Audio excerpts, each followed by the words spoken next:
Bismillahirrahmanirrahim. What's the fever? What's the causes of the fever? And what's the classification of the fever? And what's complication of the fever? And what's treatment of the fevers? نو راځئ چې په پښتو کې د دغو سوالونو جوابونه ترلاسه کړو او د تبې په باره کې معلومات ترلاسه کړو. یعنی تبه څه شی ده؟ د تبې علتونه څه شی دي؟ د تبه په څو ډوله ده؟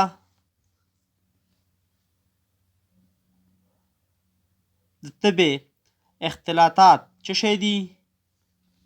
او همدارنګه د تبې ټریټمنټ یا درملنه څه شی ده؟ نو راځئ چې په دې هکله باندې بحث وکړو او په دې هکله باندې معلومات ترلاسه کړو. یعنی تبه عبارت له یو داسې حالت څخه ده چې د بدن د حرارت درجه البته نورماله درجه کې اوچتوالی رامنځته شي. یعنی د بدن د حرارت نورماله درجه چې د 6.5 تر 9.5 ده، که چیرته دغه حالت څخه د بدن د حرارت درجه جګه شي نو دغه حالت ته فیورس او یا هم تبه ویل کیږي. تبه د مختلفو د علتونو له کبله رامنځته کیږي، خو عمومي کاسز یا علتونه په دوه ډوله دي چې یو انتاني کاسز لري او بل غیر انتاني کاسز لري. په انتاني کاسز کې لکه ویروسونه، بکټریاوې، فنګسونه او داسې نور، او په غیر انتاني کاسز کې د مرکزي عصبي سیستم خونریزیګانې، د هایپوتلاموس تنبیه کېدل او هغه حالتونه چې د هایپوتلاموس تنبیه کېږي، د عصبي سیستم خونریزیګانې رامنځته کېږي، او یا الرژیک کاسز یا د الرژي په مقابله کې د تبه رامنځته کېږي. نو دا د تبې علتونه او کاسز دي. سنټرل فیور یعنی سنټرل فیور یا مرکزي تبه کومې تبې ته ویل کېږي؟ هغه تبې ته ویل کېږي چې د حرارت درجه د بدن پکې د 140 درجو څخه پورته وي، خو منشأ غیر انتاني وي، لکه د عصبي سیستم اختلاطات. کنټینیوس فیور هغه تبه چې په 40 ساعتو کې دوامداره وي او تغییر نه کوي، د 0.5 درجې په اندازه نه ښکته کېږي نه پورته کېږي، او په 40 ساعته کې دوامدار شکل سره دغه تبه موجوده وي ته کنټینیوس فیور ویل کېږي.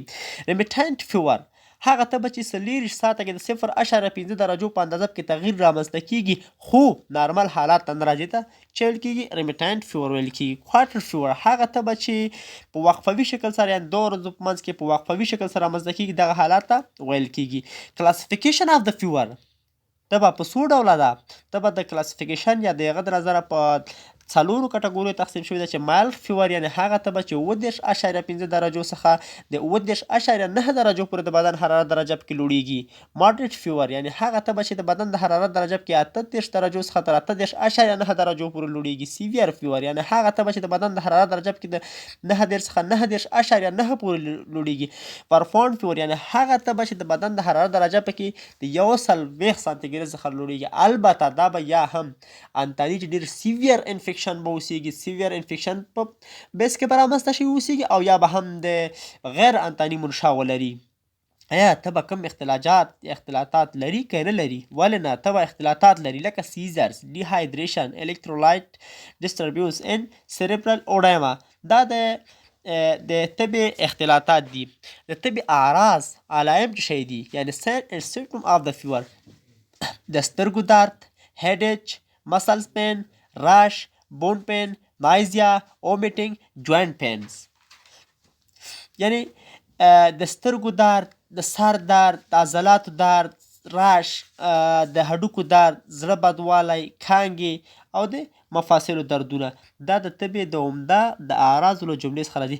آیا تبې ټریټمنټ یا درملنه څه شی ده؟ د تبې ټریټمنټ او یا هم درملنه: د تبې ټریټمنټ یا درملنه د پرستامول، البوبروفین، آسپرین او نایمسولیټ سره د تبې درملنه کولی شو.